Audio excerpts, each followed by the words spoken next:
Hey everyone, welcome to the vlog for Tuesday, May 5th, 2015, and today I'm going to be doing a What's on My iPhone video, because I know, some of you guys might enjoy this, and I haven't done one in a while, so I thought I would do one of these, just show you guys what's on my iPhone and expose you to any new apps that you might not have heard of. So let's go ahead and get started. First, we've got the Mail app over here, and then Instagram and Photos and Camera, so that's pretty standard.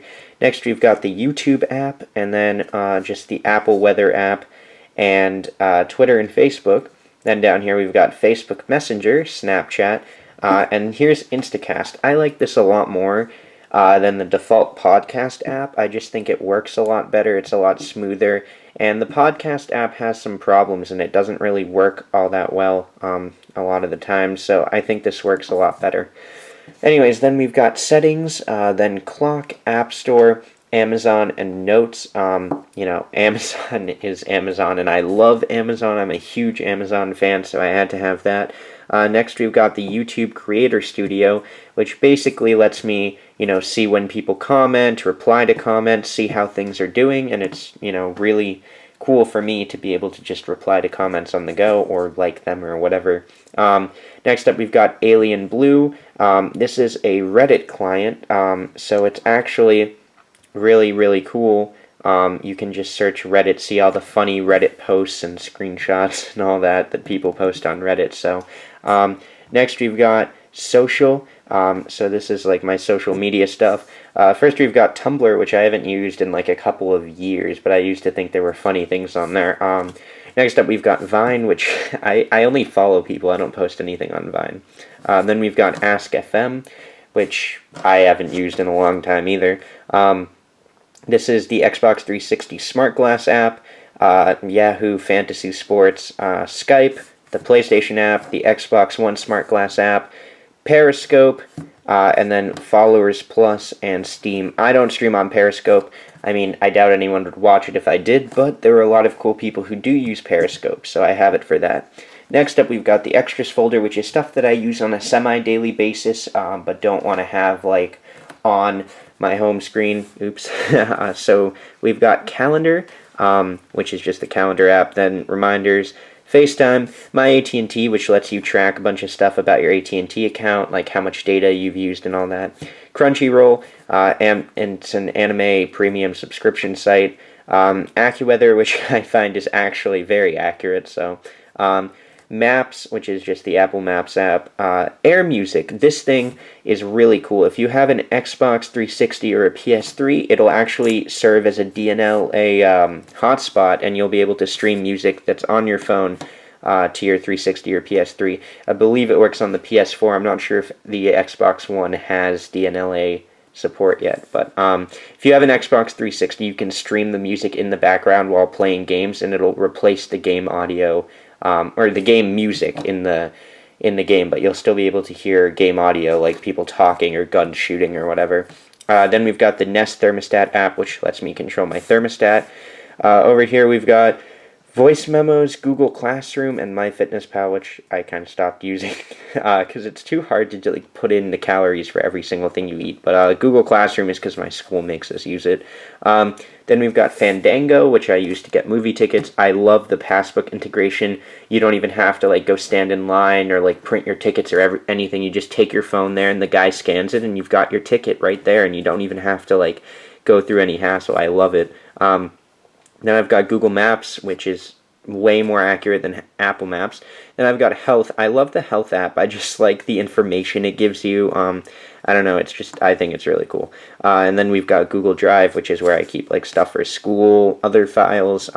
Basically my whole life is on Google Drive in terms of like productivity things and all my homework. I think I have like a lot of the iLife openings just in case something ever happens to my computer, because I need to put the opening in every single vlog, so if I don't have it, then that's an issue. Then down here in my dock, we've got Phone, Music, Safari, and Messages, which are just the 4 apps I use the most. Well, not really Phone. I think I use like most of these more than Phone, but whatever. Then we've got Games. So I don't play a lot of games on my phone. I just have these for if I ever have a quick minute, and a lot of them I haven't touched in a long time. I'd say the only ones that I play regularly are Plague Inc. and Super Hexagon, maybe. I mean, that regularly for me playing games on my phone is like once a week because I don't like playing games on touch screens. I think there are much better ways to play games, but you know, those are there. Then we've got this folder. It's an emoji, so it's a phone emoji. It's just all the apps that come with the phone. Then we've got the media. I've got SoundHound, which I use from time to time if I don't know what a song is. It's like Shazam, but I find it's more accurate and has a wider database. Then we've got Netflix, the remote app, Hulu Plus, Twitch, MusicTube, Free Music, and Spotify. Next, in web and utilities, I've got Atomic Web, which lets you actually act as if your browser on your mobile phone is one of multiple browsers. So you can say, I want it to be Internet Explorer, I want it to be Firefox, and the website you go to will think that the browser you're on is that browser. So if a website is very adamant about not allowing you to use the desktop version of their site, but you want to, Atomic Web's a great way to do that. But I believe it is a paid app now, so... and it hasn't been updated in a pretty long time. Most of the user interface is still in iOS 6 land. Then we've got Chrome Convertible, which is a fantastic app if you're taking chemistry or physics, or if you just need to convert something, but there's a lot of stuff in here that pertains to chemistry and physics, and there's a lot of conversion stuff that's very, very helpful in there. So, and it also has a notification center widget as well. Then we've got T0, which is a countdown app that I used to use. I've been trying out this new one, so hopefully it's good. I don't know. Then we've got Google Translate and the Speed Test app, the Quizlet app, which I use to quiz myself, Forecast, which is in my notification center. I don't want to scroll too much because it'll show my location, but yes, that's what that is. So it's a notification center widget. I believe it costs 99 cents though, just letting you know. Uber, and then Countdowns, which is the new countdown widget that I'm using. And then in shopping, we've got eBay, the Apple Store, Walmart, and AMC. So the AMC app has this really weird feature called Run P, which, like, say you're watching the Avengers Age of Ultron, it'll tell you all of the best times to, like, pee or leave the theater. And then over here, it'll actually tell you if there's something after the credits. So I think that's actually pretty cool. Then moving on, we've got this photography folder where I have Vitagram, Aviary, and Afterlight, which are for editing photos or making them fit in Instagram in the case of Vitagram. And then Pic Collage, which is like making a collage of a bunch of pictures. And then Interface Lift is one of the best place to get wallpapers. I get all of my wallpapers here. I used to use it on my desktop computer, but now I use it on here. Next, we've got iLife. Not my vlog series, actually, but Apple used to call their apps iLife, which is where I got the name for this series, but now they don't anymore, but I still like to call it that, so those are all those apps. Then we've got the Google Drive apps that you need to have installed because Google decided that they couldn't just put everything in the Drive app like before. And finally, we've got Dex. This is my spot for any apps that I'm trying out currently. I downloaded this app today. It's supposed to be a good Pokedex app that like tells you all the information you need to know about a certain Pokemon. I haven't really gotten a chance to try it yet, but it looks promising, so, you know, if you like Pokemon, then that's a good app.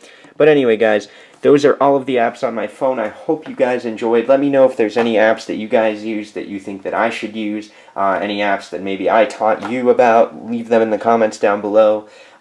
Anyway, guys, that was the vlog for Tuesday, May 5th, 2015, and I will see you guys tomorrow.